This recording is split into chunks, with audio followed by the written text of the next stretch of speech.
Ama ben de istiyorum bu arabadan.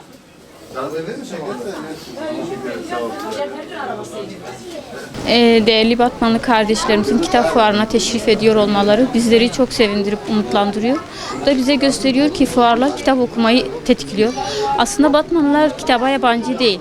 Dijitalleşmenin hayatımıza girmeden önceki dönemlerde deste kitap okurlardı. Ancak dijitalleşmenin hayatımıza girmesiyle beraber kitap okuma alışkanlığımız çok düşük seviyeye düştü.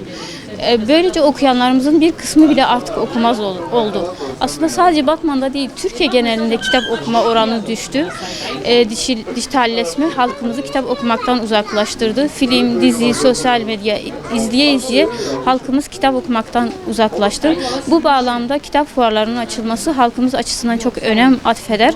Çünkü fuarlar kitap okumayı tetikleyecek birer unsurdur. Temennimiz kitap fuarlarının her daim halkımızın hizmetine sunulmasıdır. Dolayısıyla ben bir yazar olarak kitabı birer dost, arkadaş ve eğlence olarak görüyorum. Çünkü kitap ruhun gıdasıdır. Kitap okuyarak ruhumuz manen bayram eder. Ayrıca kitap okumak insanı inşa ederek bilinçlendirir. Zira bilinçli birey bilinçli aileyi oluşturur. Bilinçli aile ise bilinçli çevre, bilinçli toplum, bilinçli dünya demektir.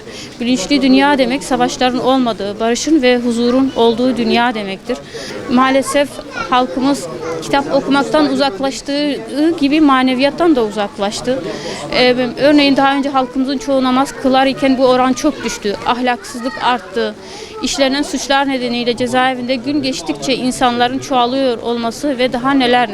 Ayrıca kitap okuma alışkanlığının oluşması için öncelikle aileler çocuklarına küçük yaşlardan itibaren kitap okumayı aşılamalı ve buna uygun ortamlar hazırlanmalılar. Maalesef anne baba sosyal medyadan film dizi izleyerek çocuklarına kitap oku diyerekten kitap okuma alışkanlığı kazandıramaz.